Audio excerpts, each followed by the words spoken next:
Well, Tanvi, if you actually look at your board, and the funny thing here is, let's assume UPA, which is Congress and all of its allies, and all the others who've been talking to all the others, actually combine all of their numbers on that screen. They're still nowhere near, any sort of halfway mark. So you're absolutely right about the fact that, if this is ballpark, like our panel was telling us, where the numbers are going to wind up, with some margin, this is a clear and a comfortable, soaring finish. Yes, I just want to point out, look at this gap. For Mr. Modi himself, that is what India is telling. This is the big message. Just about 20 seats lower than that Modi wave that we saw in 2014. In other words, the wave seems to be very much intact in this country. All right, Tanvi, many thanks for bringing us those numbers. So I suppose the question we should be asking now is, has the Modi wave been there the entire time? Was the press just unable to pick it up? Have we had the Modi wave? And is this a clear referendum for Narendra Modi's leadership? He's obviously, if these are the numbers that we're looking at from the exit polls, and we'll have a poll of polls for you as well, which is we'll collate all of the polls that are coming out this evening and put it all on one screen so you can compare them. But this is the poll that we're looking at right now. The question is, has Narendra Modi won this election? Has he swept it for his party? And is this a two-thumbs-up referendum for his leadership? So the country effectively saying, we want him to be Prime Minister for one more term. That's the question I'm taking to my panel. Is this what it means, Mr. Rad? The country is effectively saying, 306, the number that Tanvi just gave us, 226 for the BJP alone. Effectively, they're saying the country has said quite loud and clear that we want Narendra Modi to be our Prime Minister for another term. Yes, you are absolutely right. If this verdict is the actual verdict, then it means the people of India have given a clear mandate to Modi to run the government for the next 5 years. Yes. Vinay? No, without a doubt. Look, let's for a minute just look at the BJP. The last time they became the first single-party majority government at the center after some 25 years or 30 years or so. If in this election they're falling just short by 20, it's as remarkable. I don't like using the words wave no matter what. Yes. So without using that word, this is as remarkable a performance as you can imagine. Because remember, the issues that were prevailing, and I'm again saying the issues haven't gone away. They were always around. But despite those issues, if there is a personality, a political personality that has managed to overcome that and returned his party in a pro-incumbent manner with just a deficit of 20 seats. So what you're saying, to just explain this to our audience, is that the farm crisis remains, the job crisis remains, all of the other challenges on the ground remains. But here is an individual and a personality that's managed to get people to say one more time that we believe you're the guy to solve all these problems. Yes. Or we believe that your promise or the continuity of your leadership is what we need at this point. Yes, and I read this verdict in two ways. If this is this is not the verdict, the exit poll, but if this is the verdict, I read it two ways. One is, of course, that he has delivered and he has shown that issues frankly don't matter in front of his persona. That is one. Okay. The other thing that really it also tells you is that the opposition in India is singularly incapable of fighting an election on the issues that they want to fight. That's the other question I want to ask, because had it been a close finish, and we have to keep reminding our viewers, these are not the final results, these are just a poll. All of the numbers you're seeing on all television screens today are just a poll, but it's not close at all. No, it's not. So this is not a failure of the opposition as much as it is a victory of the BJP. No, I do look at it as a failure of the opposition as well. And I look at it simply from the point of view of this, that I still maintain that distress in parts of the country, even right now, just yesterday, the Election Commission has allowed 6 states or whatever to carry out measures on drought and in farm distress. Yes. It tells you that there is something seriously wrong in rural India, which has been there for a while. The issues are there. If the opposition is unable to convince people that these issues are linked to a particular party or they are linked to governance, and those issues have been there all along and nobody can be faulted for it, it's also the failure of the opposition as well. They haven't been able to send their message across. Look, this was a battle of two separate ideologies.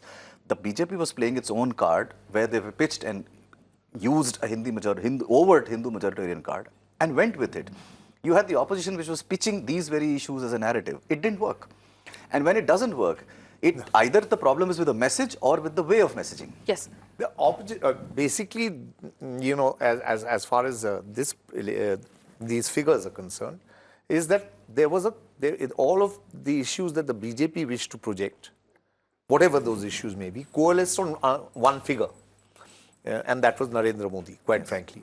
He didn't need to have Rajnath Singh and all these others tagging along with him. That's right. In the case of opposition, whatever they were saying, they were still continuing to speak in different voices. Yes. All right, so there was no one figure to challenge this one figure. As we've realized, again, it's a sort of presidential form of a poll that has taken place based on the trust that, in a sense, it shows that the electorate trusts Modi, whereas they weren't able to, the opposition was not able to win over the trust of others. So I'll come back to the question that I asked Vinay, and I'll ask you that question again. If we're saying this is a failure of the opposition, is the argument then, had the opposition done better and not made these mistakes, that they would have been any closer? Because the gap is so wide, Vinay. No, I'm saying, so I'm not saying that this is only the failure of the option. Of course not, because there are all parties are in the fray and they have the equal opportunity to fight the election. I'm saying as much as it is a victory, and perhaps the credit is Mr. Modi's. It's more than BJP, it's Mr. Modi's credit, because he was clearly the differentiator here. He is the one who set the tone and followed it up despite everyone else thinking and believing that that may not work. But the fact is he stuck to it and it worked for him. But in a democracy, every party has the equal right to send across their messaging. People have the right to buy one messaging and not buy the other. The people haven't bought the opposition messaging. And whenever you have the opposition whenever you have the electorate not buying a messaging, it means either the message is incorrect or the way of messaging is incorrect. And that is as much a problem of the other side, or the weakness of the other side, as it is the strength of the winner. Well, Rajesh, conversations that I've had with people through the course of this election, they pointed out two things. One is that the BJP, like when I was saying, had a very clear message. Whether that message was Pulwama or Balkot or national security or nationalism or Hindutva, the message was very, very clear. It was being hammered in every day. And they had the structure and the ability to make sure that message got to the very last person or the very last voter down the line. The opposition, whether it was the Mahagathbandhan or it was the Congress led by Rahul Gandhi, neither had a very clear message, nor did they have the sort of infrastructure to pass that message down to the very last person. Is it the messaging that they lost out on, or is it because they didn't declare a prime ministerial candidate? So the point you made about how they had the structure in place, I think they definitely did have that. You know, you had their spokespeople and even certain television anchors who kept asking, you know, if not, you know, Modi versus who, you know. So that's something that put in the minds of the voters that this is some kind of a presidential form of elections, you know, where it's between two personalities, two people.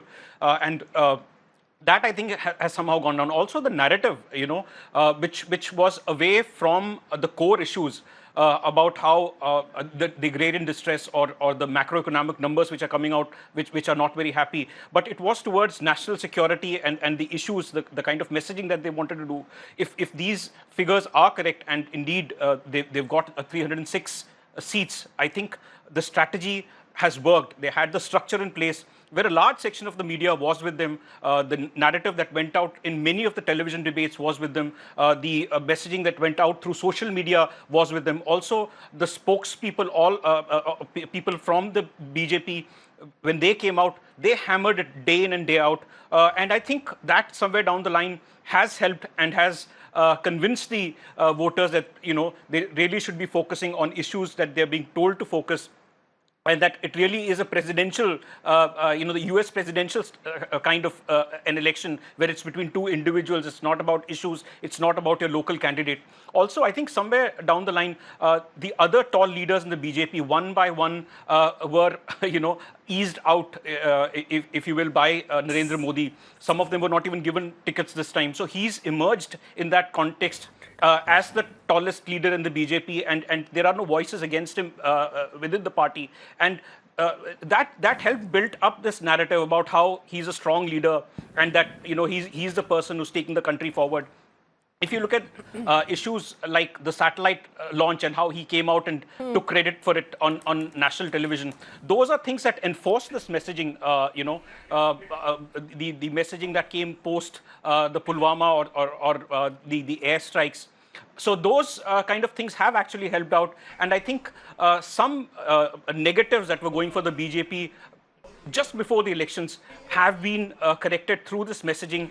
And of course, I think the Pulwama incident and the airstrike has, of course, had a very good impact, electoral dividends for the BJP if these numbers are correct.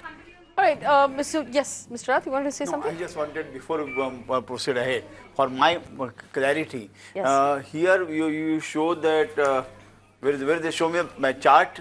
Yes, we'll pop the chart back on, please. That one. Yes, there it is. Here it is shown that in 2014, NDA was 352.